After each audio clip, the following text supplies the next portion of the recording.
Hello guys, আসসালামু আলাইকুম।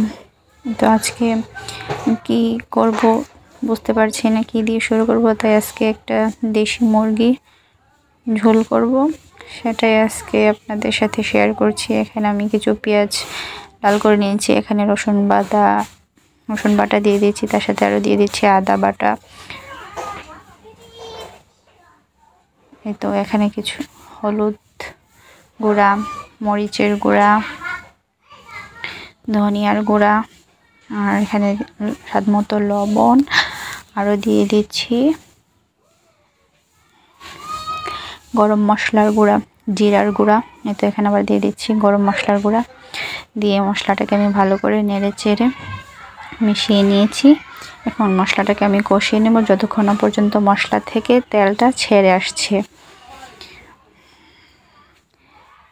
কি করব, যাই করি তাই আপনাদের সাথে একটু একটু করে শেয়ার করি। যদি আমার ভিডিওটি ভালো লাগে অবশ্যই আমাকে জানাবেন, আর যদি ভিডিওতে কোনো ভুল ত্রুটি হয় অবশ্যই ক্ষমা সুন্দর দৃষ্টিতে দেখবেন। এই তো দেখতে পাচ্ছেন আমার মশলা থেকে তেলটা কষিয়ে উঠে গেছে। এখন আমি এই পর্যায়ে মাংসগুলো দিয়ে দিচ্ছি। এই তো দিয়ে এখন মাংসগুলো নেড়ে চেড়ে কষানো মশলাটার সাথে আমি মিশিয়ে নেব। আর একটু মাংসটাও এখন কষিয়ে নেব। কষানো হয়ে গিয়েছে, এখন আমি এখানে পরিমাণ মতো পানি দিয়ে এখন মাংসটাকে রান্না করে নেব। এই তো দেখতেই পাচ্ছেন মাংসটা আমার রান্না করা প্রায় শেষের দিকে।